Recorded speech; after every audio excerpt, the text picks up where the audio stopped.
سردش این دهه یکی از موضع‌های تاریخی ناحیه ووسه است. از مرکز ناحیه ووسه در مسافه 6 کیلومتر دور و 35 متر بلندی واقع گشته است. این دهه با چشمه‌های آب‌های تازه و با میوه‌های شهربارش در جمهوری معرفی گشته، با تازگی محیط و اقدام‌های سازنده بهترین دهه سال در ناحیه ووسه معرفی گردید.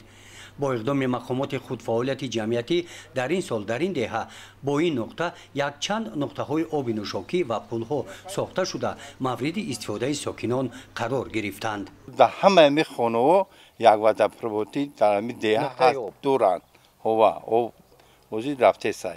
در این دهه از فراوانی آب استفاده نموده قطعه‌های زمین‌های نزد حولیگی ساکنان ثمرناک استفاده کرده شده از 2 تا 3 حاصل به دست می‌آورند.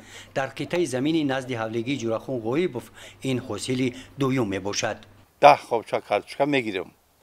بعد او انا لوبی میکنیم خایک میگیریم نوازی پرام نام تماش میکنیم لوبی ای بعد او اینا که جگوری مکه میکنیم شواز سوتا پوتاش میشینیم میگیریم بعد او سیلوسش میگیریم. سردش مکان انار و خرما است. طبیعت این موضع برای پرورش دیگر میوه‌ها هم مساعد میباشند. طبق معلومات‌های تاریخی در عصرهای میانه این موضع جای استراحت شاهان هولبوک و مکان اسب‌های آوازه‌دار خوتلی بود و امروز یکی از موضع‌های سیاحی تاجیکستان سال تا سال آباد و زیبا گشته ایستاده است.